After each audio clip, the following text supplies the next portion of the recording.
Hey,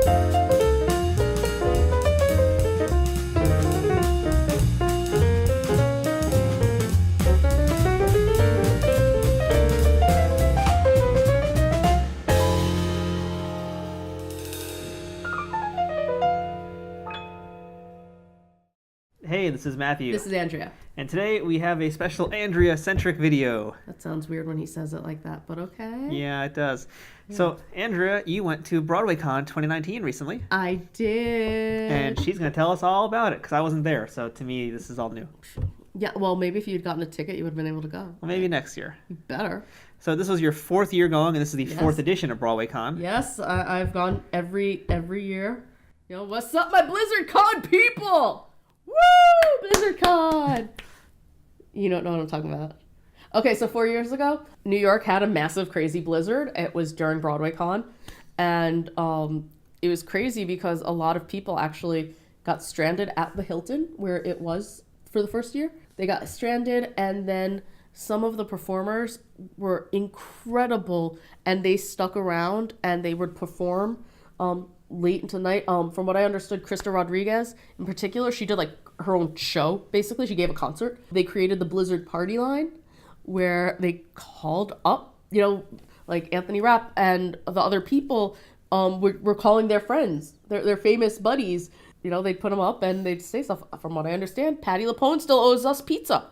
Like, where's our pizza, Patti? Waiting to collect on that. Yeah, right. I think we all will at some point. Pizza pie from Patti.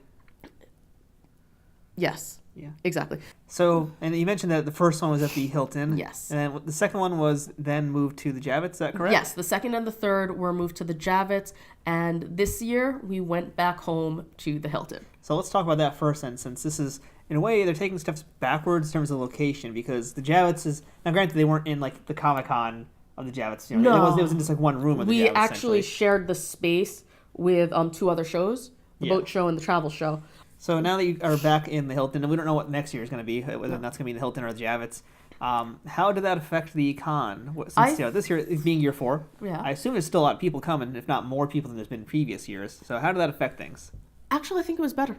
In terms of location, I think this was a step backwards and forwards in some ways. I know that sounds a little funky, but the fact is, while BroadwayCon has grown, I don't think it's grown enough to sustain to be worth the price of the Javits Center. I think the Hilton also created a better sense of intimacy. So we got right all up in there at the Javits. The marketplace was separate from the panel rooms, but it felt farther away. Here, while it was a little bit of a run if you were trying to go from a panel to a signing, it wasn't too horrible. And you get to see all sorts of cool things along the way that, that made you feel like you were still within the con. And we have footage of a lot of what you saw. Yeah. You shot a bunch of things for us. You shot a lot of cosplayers, a lot of the booths and that kind of stuff. Oh, yeah. And you also shot a lot of the performances. Oh, my God. There were some great performances. So why don't you tell us about some of the highlights that you saw, and some of which we will have video of, and you can check out full performances on our channel. Okay, so just with the opening, and you'll see it, Ethan Slater, a.k.a. SpongeBob, he did a fantastic rendition. It was a mashup of Homeward Bound and Broadway Here I Come. And it's not something I would have expected, but it was fantastic. Susan Egan was there, a.k.a. Belle. Belle was there. Belle sang from Beauty and the Beast. OMG. OMG is right, because she was friggin' awesome. I mean, she's Belle, so it's just, she can't do any wrong. In terms of performances, my favorite was the R&H Goes Pop. Rodgers and Hammerstein Goes Pop. It was just these cool twists. Oh my God, Laura. Oh God, please let me say her name right. Laura. Onis. Oh gosh, if I butchered it, I'm sorry. She performed "I'm Gonna Wash That Man Right Out of My Hair" with Boyfriend, with the performer Boyfriend, and it was this mashup. I mean, like, it had rap in it. It's like Rodgers and Hammerstein rap. You don't think that, and it worked. I want a CD of all the. Sorry, I'm aging myself. I want a streaming playlist You want to buy it on iTunes? No, we don't buy on iTunes anymore. Amazon. I want to BitTorrent those. You do. But yeah, there were just so many great performances. It's really hard to just narrow it down. Some panel highlights were things like a certain, Kristen Chenoweth dropped in for the You're a Good Man, Charlie Brown reunion. I know people thought that she might show, but it wasn't announced, so this was a huge surprise. We were thrilled to have her. Avenue Q, that reunion panel was, oh my God, that was so good. The Disney panel. Disney at 25. Can you believe it's been 25 years of Disney theatrical? Wow. Yeah. I guess so. The first one was what? Beauty and the Beast? Beauty and the Beast. It was Beauty and the Beast. Wow. It was, and it was just really cool. Yeah. And it's just, there are just so many different kinds of performances. It's really hard to narrow it down. And then there are the performances you see at some of the booths, because they were all like, there were some booths that would allow, the congoers to sing, and there'd be amazing stuff. Then there are the sing-alongs. To be honest, one of my favorite performances was I think it was I Am Musical Theater booth. They were right next to the Sing for Hope people who were doing the sing-alongs, and they did Belle from Beauty and the Beast. And the gals at the I Am Musical Theater booth, they were doing it, and they were acting like with the high voice, though. They're like dancing and singing. I'm just like, I'm okay with this performance. This is awesome. Did you have a favorite performance that you saw during the convention? Wow, I actually stumped me because there were so many good ones. I'd say that the one that really genuinely stuck out with me was like the whole panel of the Rodgers and Hammerstein Goes Pop. That was just such a different set of performances, and I wish I'd been able to record the whole thing, but they were just so different and unique that it was just mind-blowingly good. Now, one thing we didn't get footage of, but it's out there as well. You guys can hunt it down. Is a lot of times at BroadwayCon, they usually preview some stuff. Yes. And they previewed, I guess, probably the first time they've shown any songs from the new Beetlejuice musical. Yes. Did you get to see that? I did not. I'll be honest. I love one of the best things about BroadwayCon is that they have the BroadwayCon first look for the upcoming season. I heard people saying great things about it, though. Yeah. People were so excited about the Beetlejuice. Yeah, they had Sophia Ann Caruso come out, and she sang Dead Mom. Yes. Which is a really good song, and she's a really good singer, and that's going to be a heck of a show to see. I'm so excited about this. I wasn't able to get a picture of her, but there was actually a gal who was dressed as Lydia in the red dress. Oh wow! It was a fantastic cosplay, and I just kept passing her by just too much. I will say this: pros con kind of thing about BroadwayCon, scheduling was a little weird. It felt at times that some hours were absolutely jam-packed with tons of different choices. And I love that, even though I hate the fact that I'm always competing against stuff. But then there would be other hours that felt a little... They were lacking. They would have maybe, say, 3 instead of 6 panels to go against each other. And it sometimes it felt a little uneven. And then the one thing that I think was most frustrating, the BroadwayCon opening ceremony, we've had it every year in different ways, different levels of what they do. But it's tradition, and they've always blocked out that time. This year, so the opening ceremony was at 12:30 on Friday. First of all, that was a little earlier than usual, which was a little frustrating, but, you deal with it. But the problem is, they had announced panels for that hour before they announced the opening ceremony. And they were very good panels. So suddenly, people had to choose between the two, and that kind of stunk because the opening ceremony has really always been a place where we all come together. It's like, okay, we're here. We're about to, go to town on BroadwayCon. Let's do this. And it's, just the community coming together. And then that didn't happen this year. That was a little bit of a sad thing. So, big important thing about BroadwayCon is to get all the Broadway stars to come out. Yes. So how was the celeb guest list this year? It was good. It was good. There were some very good people. There are people who've been, like our mainstays who've been here often. I believe James Snyder was here. Ann Harada, woo, and of course Queen Leslie Margarita. For those who don't know, and if you don't know, you should know. Well, now you know. Look her up. She's amazing. Anthony Rapp, of course, did signings. Stamets, yes. Mark Cohen at BroadwayCon. Ooh. Or Mark Stamets. I don't know. Mark Stamets. Oh my god, somebody should do a cosplay of him like in the Star Trek Discovery uniform, but with the Mark scarf. Somebody do it, please, please, please. But so we had a lot of people who've been there before. We had Jen Colella. I know has done a few years, I believe. And she was vlogging about the event also. She was vlogging about it. Oh my god, I kept running into her. Like I had to keep avoiding her because I didn't want to get in the way of her stuff because it's way more important than what I was doing. She's Jen Colella, like. I'm not gonna mess with that. She's awesome. Well, she came from away to film at this thing, so. Ouch. Oh. I approve that. I approve the corniness. I got it. But at the same time, it also felt a little, I don't know. Not as strong as previous years? It didn't feel as strong. I mean, it sounds like, especially if you're getting a lot of repeats, like after 4 years, you'd think you'd get a little bit less of the repeats. Yeah, but I love the repeats. I just want to make sure. I love the fact that these people are coming back year in, and just coming and spending time with the fans because they are just some of the most wonderful people. And repeats aren't always bad. I mean, a lot of times it's good to see that person. Like, you go to see him every year. This is kind of a nice thing to do too. I know. I want to be able to say, hey, I haven't seen you in a year. It's good to see you. You're awesome. But it also means opportunities because if, say, someone really, like 2 years ago, we had Joel Grey and Cheetah Rivera.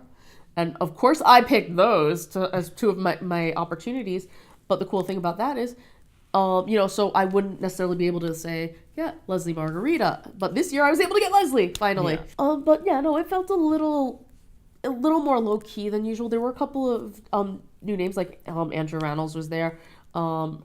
Brendan, I can't pronounce Brendan Yu, because I cannot pronounce his last name. Sorry. And yeah, so there were some really cool people. And some of the booths had great signings. I mean, the Anastasia cast was there. What was that? Ghost Records. People from Be More Chill were there. The Harmony Helpers had Jen Colella, Alex Brightman, and my personal favorite, James Monroe Iglehart. Sup, Rufus misses you. It was a little more low-key, I'd say, than previous years. It was still a really good lineup, but just, I don't think there was anyone that, other than maybe Andrew Reynolds, I can't think of anyone where it was like, everyone was dying to get their autograph, I guess is the best way to put it. So how about vendors now? Because you can't have a con without vendors. How was the vending list this year? How were the exhibitors? The exhibitors were really cool. There were some great exhibitors. I know you spent a ton of money somewhere. Shut up. Fine. If I could, I'd live in the Lights of Broadway cards booth. You practically did. Shush! Squigs has my soul. What can I say? I've given Squigs all my money, all my soul, whatever. Poor unfortunate soul. Oh, God, the puns, man. The puns keep coming. Let's see. There's a little shop of Broadway. They're really cool. They do a lot of handmade stuff. I picked up on Aida Block, which I really like.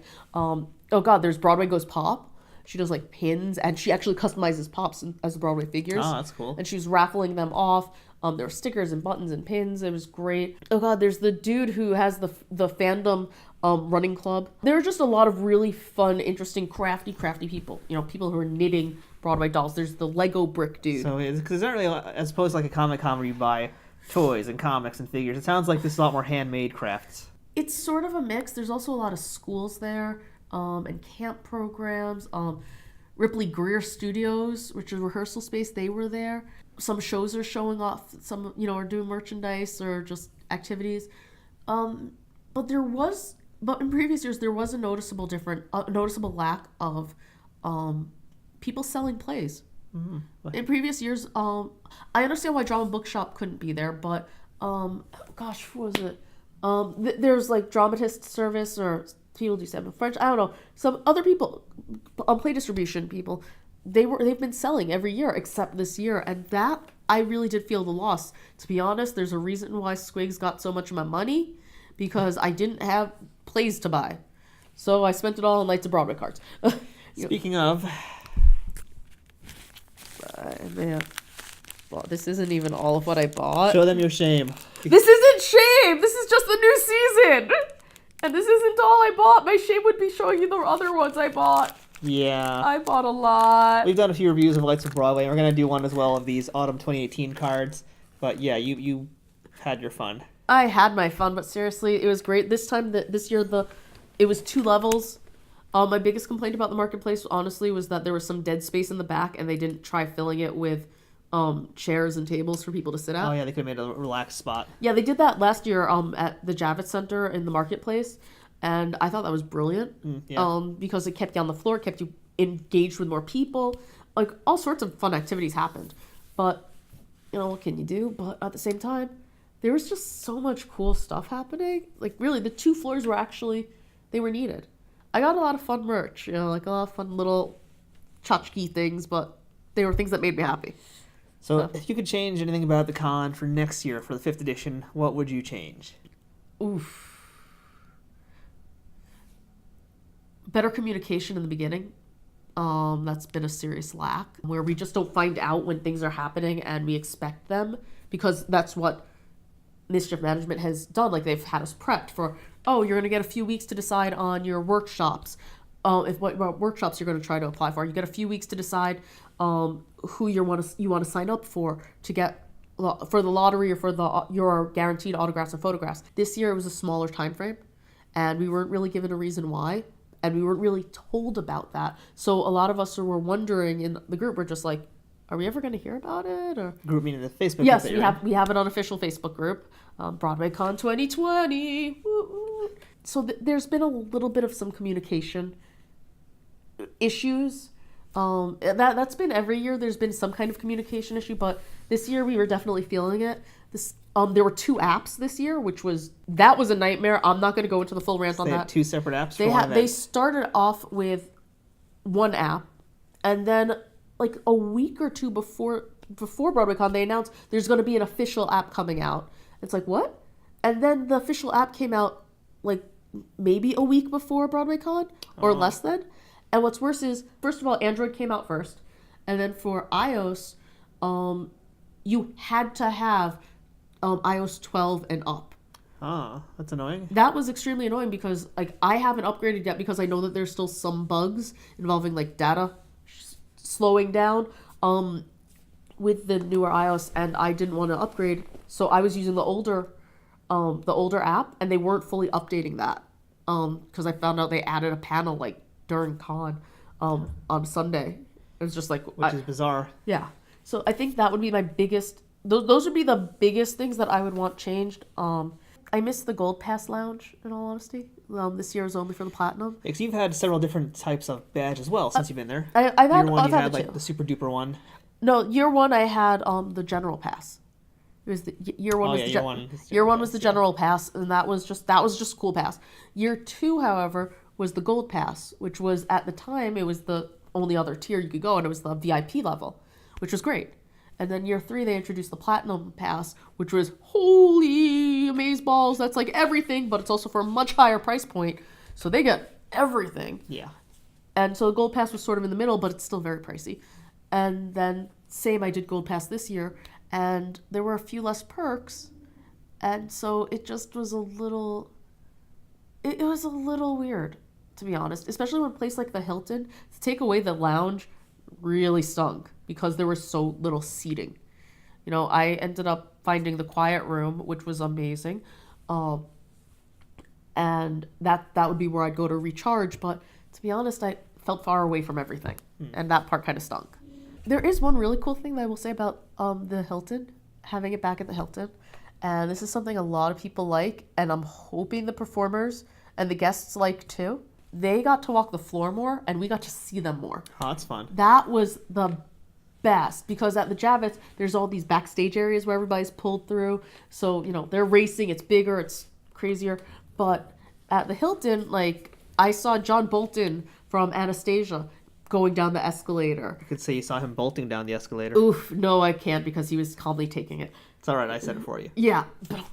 But we saw Anne Harada when we were all of us are waiting for the opening ceremony, and this is a huge, crazy line. Oh, by the way, line control was so much better. I remember that being an issue you had in previous years, too. Oh, my God. Crowd management in general. They did such a great job for this. Big shout out to that. But yeah, it was just, like I said, we saw Anne Harada on the floor. We'd see other people going left to right. It was just like, what? This is so cool, because we could just wave and say, hi, we think you're awesome. This is the kind of stuff you want to see at all cons. You know, like, it was just like, oh, there's the line for the Gold Pass, the Platinum. They let us in an orderly way, and they made sure to check, but it wasn't obnoxious. One other shout out that I really want to get to, because it's really important, because it wouldn't be BroadwayCon without him. Ben Cameron is like the host. He's the best. He helps make BroadwayCon. He tends to only host the big panels on the main stage, but he moderated his first panel with the Avenue Q, and he's just one of the nicest guys, and his energy and the way he does everything, it really helps bring us all together. And I even found out through our BroadwayCon group that he also did this really cool thing, because he has an after party, unofficial after party, and A woman came in. It's an open mic. A woman came in with her son. She's in a wheelchair. The only way they could have gotten up, for starters, her son was 13, and Ben made sure he could get in. But also, she didn't think she'd be able to see him perform. Ben got someone else, and they helped carry her up, wow. and made sure she got down too. Like they took care of her, and like seriously, Ben Cameron is one of the reasons why BroadwayCon is BroadwayCon. Without him, honestly, I think that it would seriously hurt BroadwayCon just because of the energy he brings to it. So just throw that out there. So overall, BroadwayCon 2019 was a good show. It was a really good show. Had a few bumps. It had a few bumps, but it's like not as many as previous years. I go back and forth on how many bumps. I'm gonna try my best not to, weigh it like that. As I've said, different kinds of bumps. It's different. They had different kinds of bumps. I've said it before. I'll say it again. It's like a show. It's like an actual show. You're getting ready for it to do a performance. You're going through rehearsal. It sucks. Things are falling apart. You're going nuts, hoping that it'll all come together. Tech week happens. That's even worse because it's hell week, and you're going insane.